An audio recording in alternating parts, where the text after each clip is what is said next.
Cái ta lấy lũ đang bạc cái nè này lùm hạt muối nè đầm bay slide top từ nàng bà intelligent agent nè tam gia ca sầm lại chất nè thiệp rồi viên mình nút hay nàng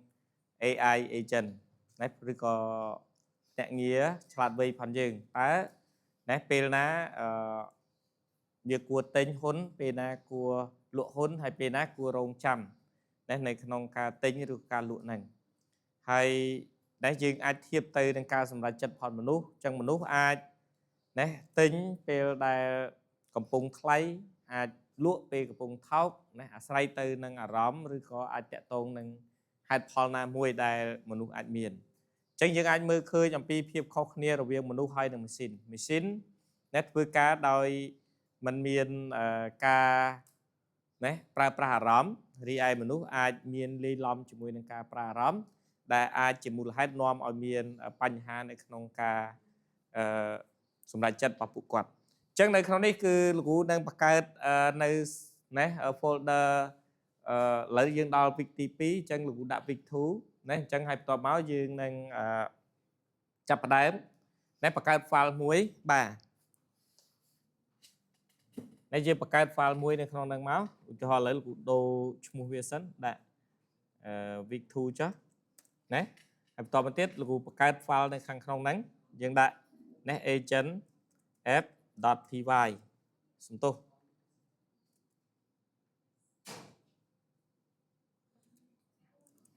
เนี่ย agent f.py บ่าจังในขนมการจับดาวมันยืงตัวบุกพอดในยืงไตร import ใน module Q56 บ่าใน Qt widget ใน Q56 ดำไปโยมาในปลายปลาในขนมกรรมที่พันยืงจังในขนมนี้ยืงไอปลายปลาตามอย่าง from นะPy Qt6 dot Qt widgetบ่าให้ต่อมายืง import นะแตะตรงจมวยใน Nextjs application บ่าสำหรับในบังการชมูแอปหรือก็กรรมวิธีพันยืงนะให้ต่อมาติดคือยืงมีโดยเชีย Nextjs widget หรือก็ Qman ใน Windows จังในขนมtool มวยในยืงอาจปลายปลาเวียบ่าในยืงอาจปลายปลาเวียสำหรับการเงียบพันยืงจังลูกส้มได้ Nextjs widget บ่า Qt widget ให้นี่คือสำหรับการ Windows นะการแต่งการเงียบพันยืงให้ไปต่อมาติดคือลูกปลาย Qt ใน VBox บ่า Qt VBox layout บ่าสำหรับในเรียบจอมในที่ตั้งสำหรับในดับวิดเกตปีเลอร์จอมปากกราวให้ต่อมาติดคือ QHbox layout ใน QHbox layout บ่า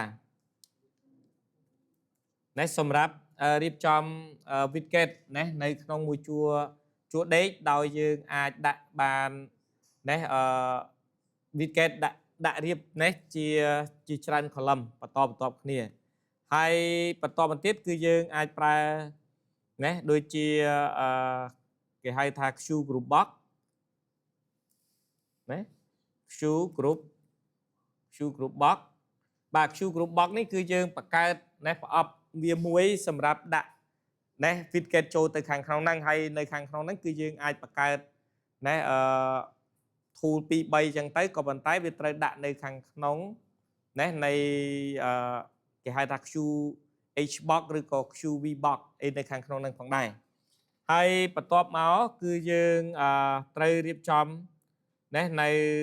ทูลมาจำนวนที่มวยคือยืงดับlabel Q label นะให้ต่อมาคือยืงมีQ slider นะบ่า Q slider นะให้ต่อมาติดคือยืงมีQ push button บ่า Q push button นะให้ต่อมาติดคือยืงนั่งเรียบจอมในนะ Q text บ่านะ Q text edit บ่า Q text edit พอยืงดำไปยืง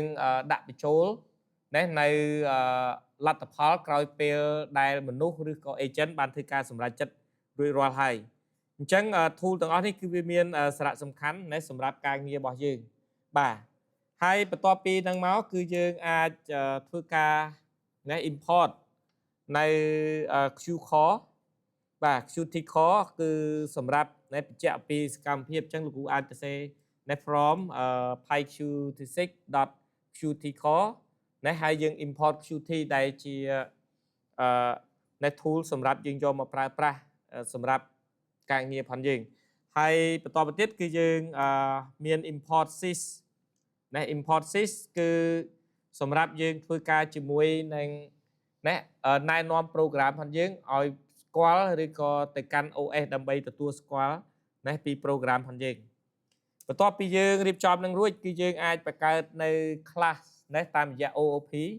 យើងអាចបង្កើត class ណែសម្រាប់simple agent ផងយើងដោយយើងបង្កើតណែឧទាហរណ៍យើងដាក់ថា simple agent ណែបន្តទៅទៀតពេលយើងបង្កើត class នឹងហើយយើងអាចប្រើណែណែគេយើងអាចនិយាយបានในខ្លីថាយើងបង្កើត function ក៏ប៉ុន្តែមុននឹងបង្កើត function យើងអាចទៅសេ doc string នៅក្នុងនឹងបានបាទឧទាហរណ៍សេ doc string ណែឧទាហរណ៍ថាលោកគ្រូទៅសេ doc string ដាក់ថាណែ simple agent that respond to user input ណាបាទហើយ doc string ហ្នឹងអ្នកនរគ្នាបានដឹងហើយគឺជាណែគឺជា code ដែលយើងប្រើប្រាស់សម្រាប់ណែផ្ដល់ព័ត៌មានទៅឲ្យណែភាគីដែលពាក់ព័ន្ធជាមួយនឹង code ផងយើងដើម្បីឲ្យបានដឹងថាតើយើងបង្កើត class ណែមួយនេះក្នុងគោលបំណងអីបាទបង្កើត class នេះនៅក្នុងគោលបំណងអីបាទហើយបន្តមកយើងអាចបង្កើត function មួយមកខ្ញុំអាចដាក់ថា design ណែ design បាទហើយដោយសារតែ class នេះវាស្ថិតនៅក្រោមកម្មសិទ្ធិណែរបស់ class អញ្ចឹងយើងត្រូវតែមាន special parameter មួយឈ្មោះថា save ដែលតំណាងឲ្យណែ class របស់យើងឈ្មោះថា simple agent ផងយើងហើយបន្តបន្ទាប់ណែគឺយើងត្រូវណែរៀបចំនៅ environment មួយយើងដាក់សំទោសយើងរៀបចំ parameter មួយយើងដាក់ថា environment ណែ environment បាទអញ្ចឹងនៅក្នុង environment ផងយើងនេះគឺយើងចាប់ផ្ដើមបាទយើងចាប់ផ្ដើមធ្វើការបាទដោយនៅក្នុងនេះលោកគ្រូសុំលុបអានេះចោលសិនបាទណែមានន័យថាយើងបង្កើតលក្ខខណ្ឌណែយើងដាក់លក្ខខណ្ឌសម្រាប់ឲ្យណែ agent ហើយនឹងមនុស្សយកទៅប្រើនៅក្នុងការធ្វើសេចក្តីសម្រេចចិត្តដោយយើងណែប្រកាសនៅ variable មួយឧទាហរណ៍ណែយើងដាក់ឈ្មោះថា price ចុះណែស្មើជាមួយនឹងបាទ environment ហើយណែយើងចាប់យក price របស់យើងនឹងយកមកប្រើណាបាទហើយបន្ទាប់ពីណែយើងចាប់យកវាមកហើយណែយើងអាចដាក់លក្ខខណ្ឌ if ណែ price ផងយើងឧទាហរណ៍ថាគោលការណ៍ផងយើងគឺបើ price តូចជាង30ណែតូចជាង30វាឲ្យណែយើងឲ្យវា return buy មានន័យថាយើងប្រាប់ថាទិញទៅណែក៏ប៉ុន្តែបើសិនជាវាធំជាងណែ70យើងអាចបញ្ជាក់វាថា sell ទៅក៏ប៉ុន្តែបើសិនជាខុសពីមានន័យថានៅក្នុងចន្លោះពី30ទៅដល់ណែ70ហ្នឹងគឺវាណែត្រូវ return weight ណាឧទាហរណ៍ឥឡូវលោកគ្រូដាក់ hold ឬក៏ weight ណាដាក់ hold ចុះបាទណែដូចគ្នាទេនៃវាតែមួយទេណាហើយបន្តទៅទៀតយើងចប់ class ទី1អញ្ចឹងយើងអាចបង្កើត class ទី2ហើយត្រូវចងចាំថាពេលដែលយើងបង្កើតណែ class មួយចប់ហើយអញ្ចឹងជាទូទៅពេល enter មកវានឹងនៅ indent ប៉ុន្តែនៅក្នុង Python programming ណាគឺ indentation ឬក៏យើងហៅថា structure របស់វានឹងគឺ sensitive ណាស់ណារសើបណាស់ដូច្នេះវាទាមទារឲ្យយើងគ្រប់គ្រងឲ្យបានពេលណាដែលត្រូវចូល indent ពេលណាដែលត្រូវថយ indent បើសិនជាយើងណែចូល indent មិនត្រូវថយ indent មិនត្រូវអញ្ចឹង program របស់យើងហ្នឹងវាអត់ស្គាល់ code របស់យើងហ្នឹងទេអញ្ចឹងវានឹងបង្កើតឲ្យមានណែបញ្ហា error កើតឡើងហើយអញ្ចឹងនៅក្នុងនេះគឺយើងអាចបង្កើតណែនៅ class មួយទៀតយើងអាចនិយាយបានឲ្យខ្លីសម្រាប់ណែAI agent បាទអញ្ចឹងយើងអាចដាក់AI ណែ agent simulator អញ្ចឹងទៅ bà simulator បាទហើយបន្តមកគឺយើងរៀបចំ doc string ណាដោយសារលោកគ្រូប្រើអូតូអញ្ចឹងអ្នកនរគ្នាអត់ចាំបាច់ធ្វើតាមលោកគ្រូព្រោះលោកគ្រូអត់ទាន់បានបង្ហាញកន្លែងហ្នឹងទេចាំណាទុកឲ្យយើងរៀននេះសិនទៅព្រោះយើងត្រូវការមើល code នឹងឲ្យយល់ពីដើមទីទៅអញ្ចឹងលោកគ្រូនឹងបញ្យល់ណាទៅលើចំណុចមួយអញ្ចឹងនៅក្នុង class AI Agent Simulator នេះគឺយើងទទួលបានមរតកចេញពីណាclass របស់ណាPyQ6 តាមរយៈ Qt widget គឺមានឈ្មោះថា Q widget ដើម្បីបង្កើតបានជាផ្ទាំង Windows មួយបាទអញ្ចឹងគោលការណ៍ផងយើងគឺយើងបង្កើត GUI សាមញ្ញមួយដើម្បីភ្ជាប់ទៅកាន់ AI agent ណាហើយបន្ទាប់មកយើងធ្វើការបង្កើតនៅ constructor បាទយើងបង្កើតនៅ constructor មួយតាមរយៈ init ហើយ init នេះគឺជា special method ណាដែលតំណាងឲ្យ class របស់យើងហើយវានឹងធ្វើការដោយស្វ័យប្រវត្តិនៅពេលដែលគេបង្កើត object នៅតាមរយៈការ call class របស់យើងយកទៅប្រើដូច្នេះនៅក្នុងនេះគឺយើងមាន super ណា super dot init នេះគឺមានន័យថាយើងចូលទៅប្រើប្រាស់ហើយនឹងអាចធ្វើកំណែនៃ constructor របស់ parent class ណាតាមរយៈ Qt ដែរអញ្ចឹងមានន័យថាយើងមានសិទ្ធិគ្រប់គ្រាន់នៅក្នុងការchange តម្លៃឬក៏ផ្លាស់ប្ដូរតម្លៃណាដែល parent class បានផ្ទេរមកឲ្យយើងហើយនៅក្នុងនឹងផងដែរគឺយើងរៀបចំធ្វើការណាបង្កើត agent ឥឡូវមុននឹងបង្កើត agent ដើម្បីកុំឲ្យនេះណាយើងអាចរៀបចំបាទទី1ណាយើងបង្កើតណាគេហៅថាណា attribute បាទ public attribute មួយនៅខាងក្នុងហ្នឹងគឺណា pool គឺជានៅ special variable ដែលយើងបង្កើតនៅក្រោម class របស់យើងណាហើយយើងបង្កើតវាតាមរយៈណា simple agent ដែលជា class ដែលយើងបានបង្កើតនៅខាងលើនេះបាទ class ដែលយើងបានបង្កើតហ្នឹងហើយបន្តមកទៀតយើងចាប់ផ្ដើមរៀបចំណានៅ function មួយឈ្មោះថា init UI init UI គឺជា function ណាគឺជា function ដែលយើងរៀបចំផ្ទាំង Windows ដោយដាក់ផ្ទាំង Windows យើងណានៅខាងលើហ្នឹងមានចំណងជើងឈ្មោះអីបាទអញ្ចឹងនៅក្នុងនេះណាលោកគ្រូមាន init UI ដោយយកផ្ទាំង Windows ផាត់យើងនេះយើងដាក់ចំណងជើងថា AI ណា Agent Simulator ហើយបន្ទាប់មកយើងរៀបចំ main ណា layout បាទ main layout នេះគឺយើងប្រើតាមរយៈ QVBox ណាលោកគ្រូសុំគូសនៅកន្លែងនេះឲ្យយើងមើលឧទាហរណ៍ថាផ្ទាំង Windows ផាន់យើងមួយណាពេលដែលយើងគូសមកនេះជាផ្ទាំង Windows ផាន់យើងណាអញ្ចឹងលោកគ្រូគូសណាគេហៅ QVBox អញ្ចឹងនៅក្នុង QVBox គឺវាមានច្រើន row ច្រើន column អញ្ចឹង row មួយនេះណានេះគេហៅថា QVBox បាទ QVBox layout ណាអញ្ចឹងយើងនឹង add widget មួយចូលទៅខាងក្នុងហ្នឹងណាក៏ប៉ុន្តែនៅខាងក្នុងហ្នឹងគឺវាមានទម្រង់របស់វាដែលយើងត្រូវ build ជាកញ្ចប់តូចណាដើម្បីយកវាទៅដាក់នៅខាងក្នុងហ្នឹងអញ្ចឹងនៅក្នុងការងាររបស់យើងណាអ្វីដែលអ្នកនរគ្នានឹងត្រូវធ្វើនៅត្រង់ចំណុចនេះទី1យើងបង្កើត QVBox ហើយបន្តមកទៀតគឺយើងរៀបចំណានៅ QHBox មួយទៀតបាទ QHBox នេះគឺសំដៅទៅលើ tool ដែលយើងបង្កើតឡើងណាដែលមានចំនួន1 row ណាក៏ប៉ុន្តែយើងអាចដាក់បានច្រើន column ណាអញ្ចឹងយើងយក widget មួយទៅដាក់ទៅតាម column មួយហ្នឹងហើយបានយើងយករបស់មួយហ្នឹងអាចយកមកដាក់ចូលទៅក្នុងណា QVBox ផងយើងដើម្បីឲ្យវា display ណាទៅតាមអ្វីដែលយើងចង់បានហ្នឹងបាទអញ្ចឹងនៅក្នុងការងារផងយើងនេះណាគឺយើងត្រូវបង្កើតនៅណា control layout មួយបាទហើយនៅក្នុង control layout នេះគឺយើងចាប់ផ្ដើមណារៀបចំនៅ slider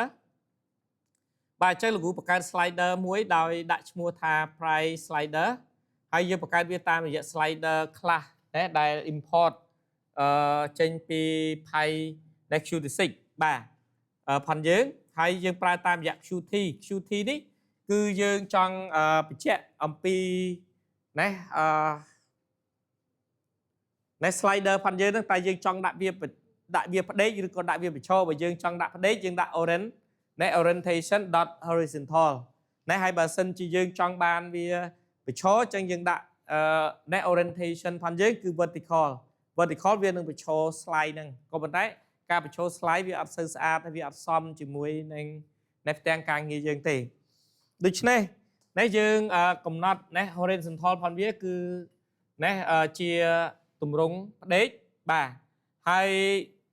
này phải to một tiết cứ dương set này minimum cứ ao số hay dương set tầm lấy maximum cứ smart mà rồi hay dương đã này set value biết là set value này cái này cứ tầm lấy là p để viên ran máu cứ ao viên này hà sập này viên đang chập vô tầm lấy lấy hà sập nắng hay to máu dương thôi ca change này change nè value change này miền đây tha p để dương cho mau tới tiền này từ tiên tầm lấy nắng chẳng viên đang thưa sự cam một hiệp này đòi chọn từ căn function muối mua tha update environment này update environment chẳng update environment cứ chụp function muối này đây đang thưa ca display tầm lấy bao dương đây bàn cùng nắp này hay và to pi này pi dương chọn tam giá value change hay trong số bị chết đấy pi thà value change này cứ chia event pi thà event cứ xong đây từ lơ sự cam một hiệp đại user còn ban thưa anh rạ cam chỉ mùi đừng thu phần gì thì họ còn do mau từ tiền này từ lấy đừng cho like này ôi từ lấy đừng miền ca prai pro chẳng viên đừng chọn từ căn function này chắc về việc thưa ca này đấy hay đây sapada muốn cứ dân an thì gì khi tẹt tôn chỉ mùi nắng event đằng đây cứ này cứ click bà click này p đây kia do click có bên đấy click cứ chỉ event muối hay p đại miền từ lấy prai pro việc cứ chỉ event muối xây thiệt nãy đại kê prai đầu dùng từ lơ thu đại dương trong chọn chỉ muối đằng chắc này thành không nít cứ dương cho việc từ cắn nãy update environment hay update environment cứ dương xe này thành kháo nãy tam là vậy nãy nít cứ dương chập vô tụm lấy nãy từng ở đánh cho mà túc này không variable muối mua thập price hay tụi nó dương cho việc mà display này không price là bé tam vậy nãy set text message phần dương nãy hay dương price tam vậy format stringในขนมนี้คือយើងអាច display តម្លៃជាក់ស្ដែងហើយបន្តមកទៀតនេះយើងរៀបចំ environment ហើយ environment ផងយើងនេះវាគឺជាគេហៅថា dictionary data structure ដូច្នេះយើងមាន key price ហើយនឹងចាប់យក price នេះជាក់ស្ដែងយកមកដាក់នៅក្នុងនោះរួចហើយយើងមាន action នេះដោយណាឲ្យ agent ផងយើងវា design នេះគឺវានេះពេលដែលយើងបង្កើត agent ហ្នឹងហើយនេះយើងភ្ជាប់ទៅកាន់bà class vào chương đại dương bằng an bậc cao function môi đây khang trong class này simple agent phần dương đấy đối dương ba environment đang trâu chắc environment đấy cứ price này dictionary phần dương ba từ lấy đang trâu tới chắc về việc thời ca job viên đang return tầm lấy đấy thả thời tính thời lúa rồi có thời rong cham rồi có hole này hai p rồi hai dương thời ca display này từ lấy đang trâu tới nóng bà nè action display dot này set text hay action display đó cứ sầm đây từ lơ chu text edit phần dương đại bàn bậc cao này chắc này không ní nét p là dương chấp đại riêng trong label dương khơi thấy nơi khang lớn ní dương miền nét ca bậc cao label mũi tam giặc chu label hay dương set price và viết smart đằng hà sập nét tam từ lấy để dương ban cầm nốt nét set value method nơi khang lớn nét từ ao slider phần dương hay toàn bên tiết dương miền action nét action play đòi dương bậc cao này chúng tôi dương bậc cao này thu muối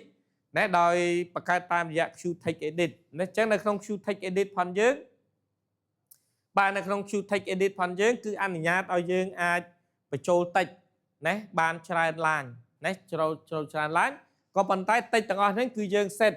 này nơi method muối cái hai tha set này read only true process xua tha hết đây bạn dương tới set read only true vì bố dương ca pia còn ai này user nó quan từ thư ca change từ lại ủa thôi tha agent về tha tinh tay sẽ tạo một nút ai tay cài bán tha đánh lụa chẳng về miền Pành Hà đối với này từ lại đại agent hay đừng một nút sủng ra chất hay pe việc cắt ra tụcในក្នុង shoot text này phần dưới cứ mình ăn nhát ấy miền ca cài prai đi cứ dương aiរៀបចំវាជាទម្រង់ này immutable nàyដែល cannot modify này immutable này chẳng dương đã set này read only true hay bị to bên tiết dương điệp trong control này layout phần dương control layout ដែលយើងបានបង្កើតនេះតាមរយៈ next QA box layout នេះដោយយើងរៀបចំតែជា column បាទណារៀបចំដាក់ជា column ទី1គឺយើងមានណា price label ណាហើយនឹង price slider បាទណាហើយបន្តមកទៀតគឺយើង add ណា control layout ផងយើងនេះចូលទៅក្នុង main layout ដែលជា widget ផងយើងនេះណាដែល QV box layout ផងយើងហើយបន្ទាប់មកណាយើង add action display ណាtext ផងយើងនេះចូលទៅខាងក្នុងហ្នឹងទៀតហើយបន្ទាប់មកយើង set main text ផងយើងនេះចូលទៅកាន់ណា set layout មានន័យថាផ្ទាំង window ផងយើងហើយណានៅពេលដែលយើងធ្វើកិច្ចការនេះចប់ណាយើងអាចបង្កើតបានណាការងារមួយហើយក៏ប៉ុន្តែណានៅក្នុងនេះផងដែរក៏យើងអាចណាធ្វើការណារៀបចំបាទដោយធ្វើការ test នេះលោកគ្រូរៀបចំណា app មួយឈ្មោះថា Q application ណាតាមរយៈ Q application យើងបង្កើត app មួយឈ្មោះថា APP ណាដោយភ្ជាប់ទៅតាមរយៈ sys.argument មានន័យថា report ទៅកាន់ OS ថាខ្ញុំបានណាស្នើសុំបង្កើតកម្មវិធីមួយឈ្មោះថា APP ហើយពេលដែលបង្កើត APP នឹងហើយណាអញ្ចឹងយើងណារៀបចំ simulator មួយតាមរយៈ AI agent ផងយើងណាដែលយើងបានបង្កើតនៅក្នុង class នេះណាពេលដែលយើងបង្កើតរួចហើយណាយើងអាច show វា show ហើយយើងឲ្យនៅពេលដែល system ហ្នឹងវាណែនាំ app ថ្មីយើងទៅកាន់ OS ហើយអញ្ចឹងខ្លួនវាបិទហើយពេលដែលវាខ្លួនវាបិទណា sys.exit មានន័យថាខ្លួនវាបិទហើយវាឈប់មកជួយយើងហើយអញ្ចឹងវាបន្តការងារហ្នឹងឲ្យយើងហ្នឹងធ្វើការជាមួយ OS ណាដោយផ្ទាល់ទៅដូច្នេះលោកគ្រូអាច run លទ្ធផលហ្នឹងឲ្យអ្នកនរគ្នាមើលបន្តិចសិន save វាសិនណាហើយបន្តមកលោកគ្រូអាច run វា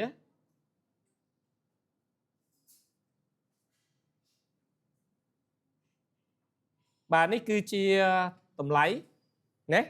បាទហើយដោយសារលោកគ្រូចង់បញ្ជាក់តិចថាពេលដែលយើង build system នេះសូម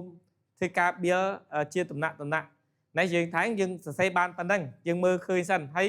code យើងចូលទៅកែរហូតណាចូលទៅកែយើងចង់បានអីចង់បានយ៉ាងម៉េចកែយ៉ាងម៉េចអញ្ចឹងយើងរៀបចំទៅតាមនឹងទាំងអស់ណាអញ្ចឹងនៅក្នុងនេះលោកគ្រូអាចដាក់ណាឧទាហរណ៍ថាឥឡូវលោកគ្រូប្រើតែ agent សុទ្ធទេអញ្ចឹងតម្លៃហ្នឹងវានឹងប្រែប្រួលហើយឃើញទេ